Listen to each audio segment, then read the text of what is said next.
and I would think about this, because I'll tell you what it is that you need to do to be successful. Some of these things aren't so malleable, but others are things that you can work on. Well, IQ, well, that's a rough one, because there's no evidence, as far as I can tell, that you can do a damn thing about your IQ. I was just reading a paper by Dan Simon today. It's a relatively recent review. Dan Simon did the invisible gorilla stuff, and he was looking, because there's all these companies that claim that these online brain training exercises can produce cognitive improvements, and he reviewed the literature again. And I've reviewed that literature like 6 times in the last 15 years, because I keep hoping that someone will crack the problem, but it's always the same answer. It's like, you do brain training games, you get better at the game, a lot better at that game. You get slightly better at similar games, but distal games that are still heavily cognitively loaded doesn't affect your performance at all. Zero, none. So the issue of how to raise IQ, man, that's a killer. No one knows how to do it. I can tell you how to stop your IQ from decreasing as you get older. That's not so bad, because it does that. Fluid IQ decreases from the time you're 20 and pretty rapidly. It's physical health is the best preventative. So exercise, physical exercise. Weirdly enough, you think, well, why? Well, your brain uses oxygen like mad, right? And it needs to be kept clean and well oxygenated. And physical exercise, both like weightlifting, so anaerobic and aerobic exercise both seem to be very, very effective at staving off cognitive declines across the lifespan. So that's a really useful thing to know, because that's the only thing we know that does that. So then the next best predictor of lifetime success is conscientiousness. Well, so, and of the 2 aspects of conscientiousness, say orderliness and industriousness, the better predictor is industriousness. So the question is, well, what can you do about your industriousness? And the answer to that is, well, that's kind of rough too, because there's a strong genetic component. But you can work on micro habits with regards to your conscientiousness. And I think the best micro habits, this is partly to do with this future authoring program processes, I think the best thing you can do with regards to your conscientiousness is to set up some aims for yourself, goals that you actually value. And the future authoring program helps people do that. And basically, it does a situational analysis it helps you do a situational analysis of your life more than a psychological analysis, I would say. And so the questions are something like, well, all right, you're going to have to put some effort into your life. And you need to be motivated to do that. And so what are the potential sources of motivation? Well, you could think about them in the big 5 manner. If you're extroverted, you want friends. If you're agreeable, you want an intimate relationship. If you're disagreeable, you want to win competitions. If you're open, you want to engage in creative activity.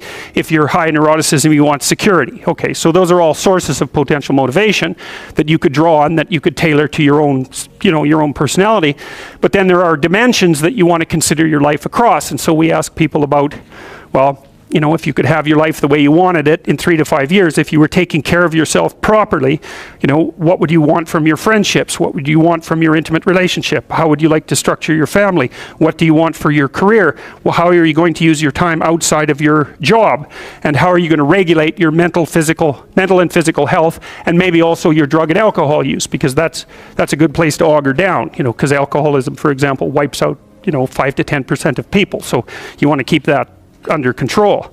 And then so maybe you develop a vision of what you would like your life to be, and that associates the goal. Well, once the goal is established, and then you break down the goal into micro processes that you can implement, the micro processes become rewarding in proportion, in relation to their causal association with the goal, and that tangles in your incentive reward system. We talked about the dopaminergic incentive reward system, and that's the thing that keeps you moving forward. And the way it works is that it works better if it produces positive emotion when it can see you moving towards a valued goal.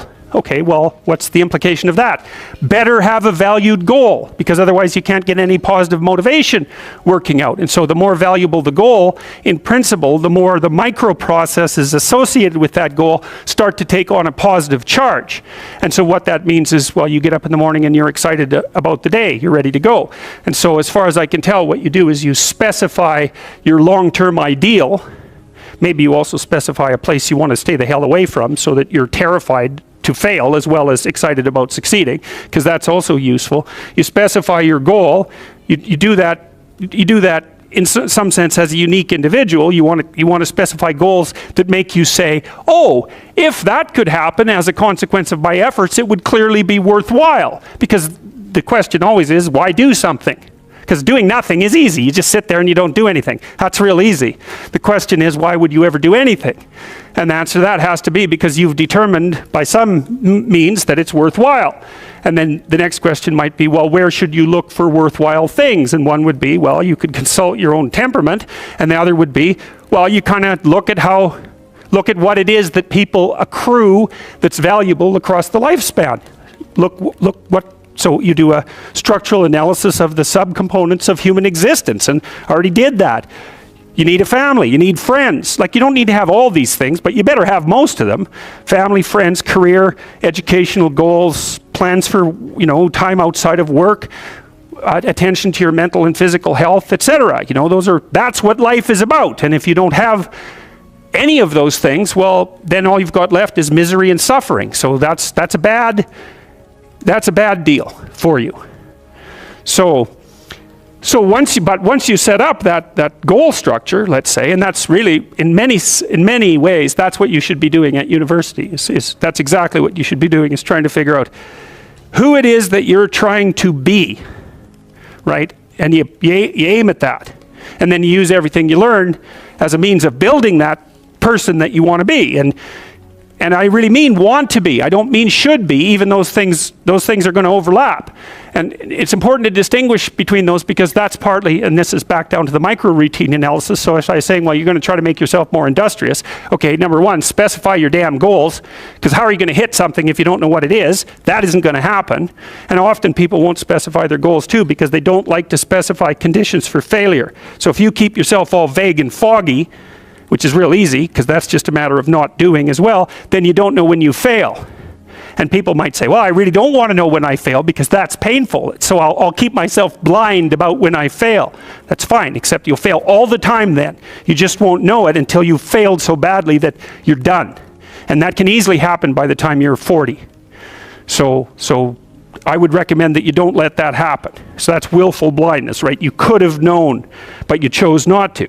Okay, so once you get your goal structure set up, you think, okay, if I could have this life, it looks like that might be worth living, despite the fact that it's going to be, anxiety provoking and threatening, and there's going to be some suffering and loss involved and all of that. Obviously, the goal is to have a vision for your life such that, all things considered, that justifies your effort. Okay, so then what do you do? Well, then you turn down to the micro routines. It's like, okay, well, this is what I'm aiming for. How does that instantiate itself day to day, week to week, month to month? And that's where something like a schedule can be unbelievably useful. Google Calendar. It's like, make a damn schedule and stick to it. Okay, so what's the rule with a schedule? It's not a bloody prison. That's the first thing that people do wrong. They say, well, I don't like to follow a schedule. Well, it's like, well, what kind of schedule are you setting up? Well, I have to do this, then I have to do this, then I have to do this, and then I just go play video games, because who wants to do all these things that I have to do? It's like, wrong. Set the damn schedule up so that you have the day you want. That's the trick. It's like, okay, I've got tomorrow. If I was going to set it up so it was the best possible day I could have, practically speaking, what would it look like? Well, then you schedule that. And obviously there's a bit of responsibility that's going to go along with that, because if you have any sense, one of the things that you're going to insist upon is that at the end of the day, you're not in worse shape than you were than at the beginning of the day, right? Because that's a stupid day. If you have a bunch of those in a row, you just dig yourself a hole and then you bury yourself in it. It's like, sorry, that's just not a good strategy. It's a bad strategy. So maybe 20% of your day has to be responsibility and obligation, or maybe it's more than that, depending on how far behind you are. But even that, you can ask yourself, okay, well, I've got these responsibilities. I have to schedule the damn things in. What's the right ratio of responsibility to reward? And you can ask yourself that, just like you'd negotiate with someone who is working for you. It's like, okay, you got to work tomorrow. Okay, so I want you to work tomorrow. And you might say, okay, well, what are you going to do for me that makes it likely that I'll work for you? Well, you could ask yourself that, you know. So maybe you do an hour of responsibility and then you play a video game for 15 minutes. I don't know, whatever turns your crank, man. But, you know, you have to negotiate with yourself and not tyrannize yourself. Like you're negotiating with someone that you care for, that you would like to be productive and have a good life. And that's how you make the schedule. It's like, and then you look at the day and you think, well, if I had that day, that'd be good. Great. You know, and you're useless and horrible, so you'll probably only hit it with about 70% accuracy, but that beats the hell out of 0. Right? And if you hit it even with 50% accuracy, another rule is, well, aim for 51% the next week, or 50.5% for God's sake, or because you're going to hit that position where things start to loop back positively and spiral you upward. And so that's one way that you can work on your conscientiousness, is plan a life you'd like to have. And you do that partly by referring to social norms. That's more or less rescuing your father from the belly of the whale. But the other way you do that is by having a little conversation with yourself about, as if you don't really know who you are, because you know what you're like. You won't do what you're told. You won't do what you tell yourself to do. You must have noticed that. It's like you're a bad employee and a worse boss. And both of those work, you know, for you. You don't know what you want to do, and then when you tell yourself what to do, you don't do it anyways. You should fire yourself and find someone else to be. But